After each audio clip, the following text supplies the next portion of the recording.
Maha suci Allah dengan ketidaksempurnaan sifatnya. Wahdaniyah binti Mansur. Subhanallazi asra, ya, asra bi'abdihi, memperjalankan hambanya di malam hari. Nah, di sini juga ada kata-kata bi'abdihi, apa yang dikatakan Ustazah Ipa tadi, bahwa bi'abdihi ini adalah seorang hamba. Dikatakan seorang hamba yaitu mereka yang taat, yang tulus, yang ikhlas, yang suka. Itu penafsiran daripada salah satu penafsir Al-Quran, yaitu Dr. Mustafa Umar. Nah, itu boleh Ibu lihat di YouTube itu Bu ya. Seperti itu. Jadi kajiannya itu adalah memahami bi'abdihi di sini artinya hamba yang taat, ya, yang takut, yang ikhlas, yang suka dengan perintah Allah.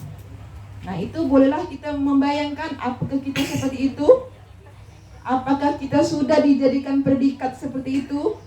Bisakah kita disebut menjadi abdihi? Nah, itu berpulang kepada kita sendiri yang mengukur. Cocok enggak aku nih dijadikan bi'abdihi? Ya.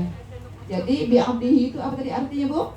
Hamba yang mengabdi, yang taat, ya, yang ikhlas, yang suka dengan perintah yang diperintahkan oleh Allah. Nah, kalau itu semuanya kita dapati, maka cocoklah kita menyandang menjadi bi'abdihi. Bi'abdihi, seorang hambanya Allah. Nah, kalau berbicara masalah hamba di sini, Bu, ya, ada hamba sahaya, ya Bu. Ada hambanya harta, ya. Ada hamba nafsu, betul. Ada hamba pekerjaan. Seluruh 24 jam hidupnya itu hanya untuk bekerja terus, tidak? Yeah. Hambanya kerja. Hambanya harta, 24 jam hidupnya dengan memikirkan hartanya.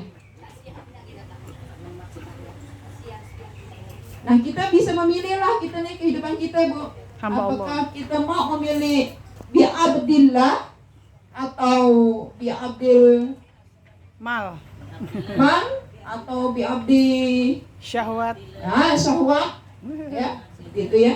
Diamne fulus, abdul fulus. Jadi tergantung kita memilih. Jangan sampai kita misalkan diminta list untuk sumbangan, ya, di situ hamba Allah dengan jumlah berapa? Jumlah 5.000. Jumlah sedikit, ya? Hamba Allah. Nah, tapi di situ namanya hamba Allah. Jumlah hamba banyak. Allah, jumlah banyak, malu. Ya kan? Seperti itu. Sebenarnya menurut kita ya Bu ya, kalau sudah menyandang hamba Allah itu sudah semuanya apa yang ada, harta yang ada dikeluarkan sepenuhnya. Mana Bu? Bisa? Sepenuhnya harta kita diserahkan kepada Allah? Belum lagi Bu, karena kita manusia yang biasa. Tapi kalau Nabi Muhammad ya Bu ya, seluruh hartanya diserahkan kepada Allah sampai beliau mau wafat, ya, dikafankan, tidak ada penerangan di rumahnya, sampai meminjam, katanya sejarah tadi itu, meminjam minyak tanah di sama tetangga untuk menerangi rumahnya untuk mengafani Rasulullah. Itu Rasulullah. Tapi apakah kita ini mau sepenuhnya dengan harta kita untuk Allah? Allahu'alam, ya Bu ya. Berpulang kepada kita masing-masing. Karena kita sebagai manusia biasa, ya. Tapi dengan cara lain kita untuk memperjuangkan agama ini, ya Bu ya. Dengan cara yang lain, dengan keikhlasan. Bisa kita dengan mengabdikan kepada Allah, misalkan mengaji. Contoh ya Bu ya, mengaji dengan senang hati, ya, sehingga kita banyak mengajinya sampai 2-3 kali khatam. Itu hambanya dengan senang hati mengerjakan yang diperintahkan oleh Allah. Itu ya Bu ya. Bi'adadihi laila, ya, asra bi'adihi laila, diperjalankan pada saat malam. Kenapa dikatakan disebut pada Allah itu masalah Isra Mi'raj itu pada malam hari? Bisa kita lihat bahwa malam hari itu adalah suatu jam keheningan. Ya enggak? Ya enggak Bu?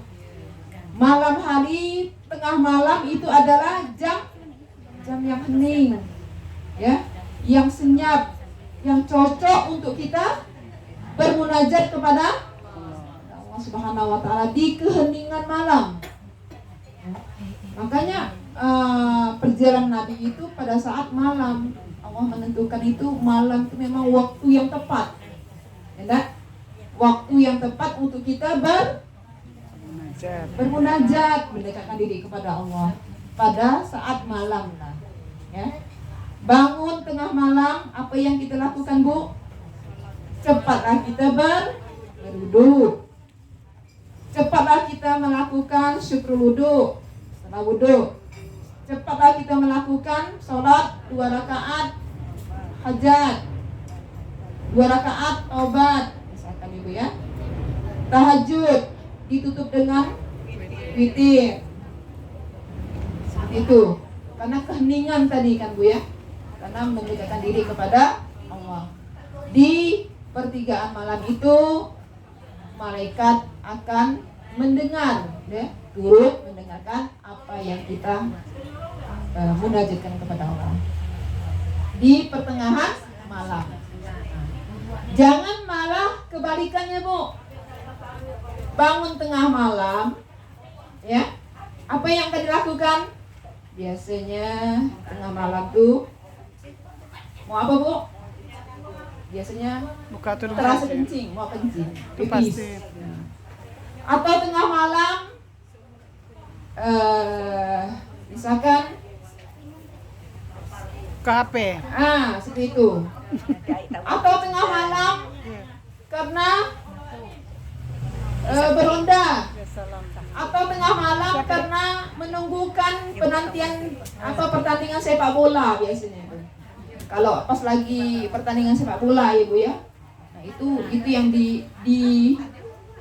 dikejar tengah malam itu.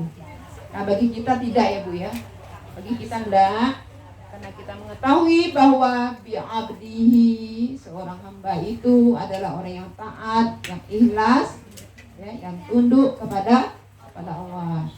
Tunduk kepada Allah lakukan pada saat di keheningan malam. Laila bi'abdihi, ya. Tunduk pada saat pertengahan malam kita bermunajat kepada Allah Subhanahu wa taala. Selanjutnya di tafsir ini dikatakan minal masjidil haram ilal masjidil aqsa. Dari masjidil haram ke masjidil aqsa. Aqsa itu artinya jauh ya Bu ya. Di tafsir di sini dikatakan aqsa adalah jauh. Jadi memang tadi saya katakan masjid haram dengan masjidil aqsa itu jauh memang jaraknya. Mekah ke Palestina. Jauh. Beda negara. Pada saat itu jauh ya Bu ya. Tapi kalau sekarang karena transportasi yang memudahkan ya Bu ya. Begitu. Allazi barakna haulahu, yang diberkahi oleh Allah. Kenapa di Palestina itu sekarang menjadi rebutan Ibu ya, selalu peperangan? Karena di sekitar itu adalah orang-orangnya rajin bertakwa, sehingga di sekitar Masjidil Aqsa itu diberkahi. Apa buktinya diberkahi? Di situ adalah mengalirnya sungai-sungai, ya, ditumbuhkan tumbuhan yang subur, ya, seperti kurma. Kurma, kalau kita mau mencari kurma yang besar-besar itu katanya ada di Palestina. Itu tanda buktinya barakna Allah, ya. Allah memberikan berkah, ya, memberi berkah. Kalau di sekitar orang-orang yang berada di situ adalah orang-orang yang bertakwa, ya. Nah, kalau mau menjadikan wilayah kita di mana nih, di Tanjung Raya nih, mau menjadi wilayah yang berkah, Takwa. jadilah kita orang yang Betul. takwa. Masya Allah.